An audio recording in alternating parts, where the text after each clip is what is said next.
नमस्कार, India TV cricket देख रहे हैं आप। आपके साथ मैं हूं मोनू चहल। इंडिया वर्सेस न्यूजीलैंड 5 टी20 मैचेस की सीरीज में भारत ने शानदार खेल दिखाया। तीनों मुकाबले जीत गए हैं। अब जो चौथा टी20 मैच है वो विशाखापट्टनम में खेला जाएगा और विशाखापट्टनम की पिच का मिजाज कैसा होने वाला है उस पर हम बात करेंगे। दोनों टीमों का कॉम्बिनेशन कैसा होने वाला है, यानी कि प्लेइंग 11 कैसी होगी भारत की, उस पर भी बात करेंगे। और हेड टू हेड आंकड़े क्या कहते हैं, और साथ ही साथ आपको बताएंगे कि दोनों टीमों की ताकत क्या है और कमजोरी क्या है, और टीम इंडिया के लिए ये मैच क्यों इतना इंपॉर्टेंट है उस पर ही हम बात करेंगे। लेकिन सबसे पहले बात करते हैं भाई टीम इंडिया की।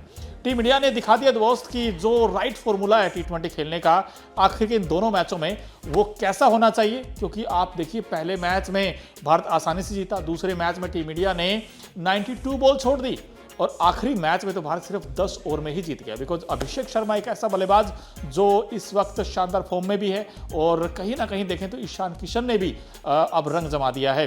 दोनों खिलाड़ी अच्छी फॉर्म में हैं, लेकिन अब सवाल ये हो जाता है कि तीसरे टी20 मैच में सबसे जो बड़ा कंसर्न है वो है संजू सैमसन का। अब संजू सैमसन क्या होगा, क्योंकि 3 मैचों में उनके सिर्फ 16 रन है।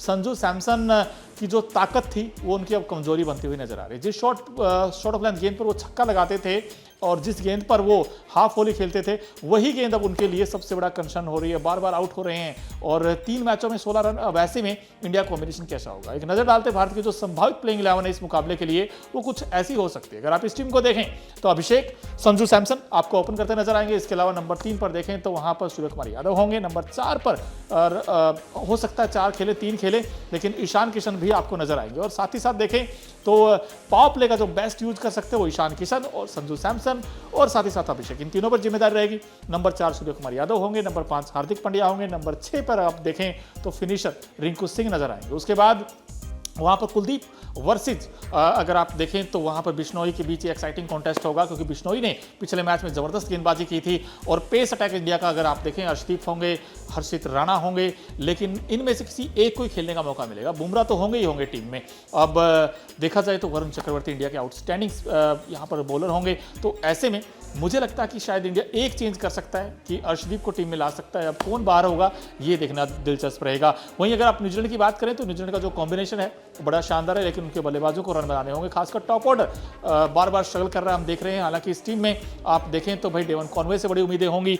डेवन कॉनवे इस टीम में है, साथ ही साथ देखें तो बेवन जैकब्स हैं या टीम रॉबिन्सन कौन खेलता है ये देखना होगा। इसके अलावा रचिन रविंद्र है, ग्लैन फिलिप्स है, मार्क चैपमैन है, डेरिल मिचेल है, Mitchell Santner, Kyle Jameson, Matt Henry, इश शोडी और जैकब डफी। यानी कि जो उनका पेस अटैक है उनसे काफ़ी उम्मीदें रहेंगी कि वो विकेट चटका कर दें। लेकिन जो उनके बैट्समैन हैं, चाहे आप ग्लैन फिलिप्स की बात करें, रचिन रविंद्र की बात करें, मार्क चैपमैन की बात करें, डेरिल मिचेल की बात करें, इन बल्लेबाजों को रन बनाने होंगे। क्योंकि भारत में अगर आप खेलते हैं और ये देखते हुए कि यहाँ पे ड्यू फैक्टर सबसे बड़ा फर्क है, तो ऐसे में आपको 30-40 रन एक्स्ट्रा लेके चलने होंगे। तो न्यूजीलैंड की जो मिडिल ऑर्डर है उनको अच्छा करना होगा। लेकिन सवाल है जो ये मैदान है विशाखापट्टनम का, यहाँ की पिच कैसी होगी।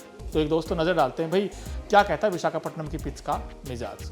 YS Rajasekhara Reddy cricket stadium की पिच की बात करें तो बल्लेबाजों के लिए काफ़ी अच्छी मानी जाती है। यहाँ पर खूब रन बनते हैं, यहाँ की जो सरफेस है वो काफ़ी शानदार है। हालांकि ये भी सच्चाई है कि अच्छी गति और बाउंस भी मिलता है तेज गेंदबाजों को, जिससे रन बनाना बड़ा आसान हो जाता है। हालांकि बड़ी बाउंड्रीज हैं, एक जरूर चैलेंजिंग रहेगा, लेकिन आमतौर पर यहाँ पर ज़्यादा रन बनने वाला मैदान रहा है। इस मैदान का अगर आप फर्स्ट इनिंग का एवरेज स्कोर देखें 148 है, जबकि हाईएस्ट स्कोर अगर आप देखें तो 215 रनों का है। तो कहीं ना कहीं ये जो पिच है बल्लेबाजों को काफ़ी रास आएगी। ऑन द राइज खेलना बड़ा आसान होगा क्योंकि अच्छा बाउंस है, तो फिर ऐसे में आप अच्छे शॉट्स भी लगा सकते हैं।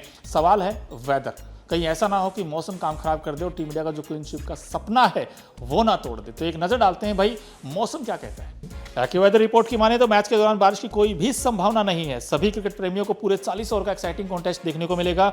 और इस मैच के दौरान अगर आप टेम्परेचर की बात करें तो 23 डिग्री सेल्सियस से 25 डिग्री सेल्सियस के बीच रहने की संभावना है। यानी कि आपको दोनों टीमों के बीच अच्छा मुकाबला देखने को मिलेगा, पूरे 40 ओवर का रोमांचक मुकाबला देखने को मिलेगा और मौसम बिल्कुल साफ रहने वाला है। लेकिन दोनों टीमों को अगर आप देखें भाई, वैसे देखा जाए आईसीसी रैंकिंग में इंडिया नंबर 1 पर है, लेकिन न्यूजीलैंड भी पीछे नहीं है। और दोनों टीमों के बीच उम्मीद करते हैं कि जो दोनों मैच अच्छे होंगे। और ऐसे में आंकड़े जानना बड़ा इंपॉर्टेंट हो जाता है। हेड टू हेड आंकड़ों में कौन आगे कौन पीछे। अगर आप दोनों टीमों के हेड टू हेड आंकड़े जाने तो यहां पर कुल 28 मैचेस खेले गए हैं दोनों टीमों के बीच, जिसमें 17 मुकाबले भारत ने जीते हैं। वहीं अगर आप न्यूजीलैंड की बात करें तो उन्होंने सिर्फ 10 मुकाबले जीते और एक मैच का नतीजा नहीं निकलता है। ऐसे में तो ये भारतीय टीम तो बहुत आगे है भाई आंकड़ों के लिहाज से, लेकिन जो कॉम्बिनेशन है टीम इंडिया का वो काफी शानदार है, जो इफेक्टिव है। अगर आप चाहे वरुण चक्रवर्ती की बात करें, हार्दिक पांड्या की बात करें, जसप्रीत बुमराह की बात करें, बिकॉज बुमराह पिछले मैच के हीरो हैं, उन्होंने शानदार गेंदबाजी की है, तो इंडिया टनाटन है। लेकिन बस एक ही प्रॉब्लम है, वो है संजू सैमसन का फॉर्म।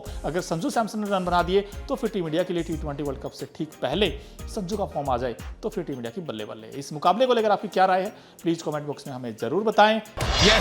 क्रिकेट की हर बड़ी खबर, हर बड़े अपडेट और लाइव डिस्कशन के लिए जुड़िए मेरे साथ सिर्फ India TV cricket YouTube channel पर।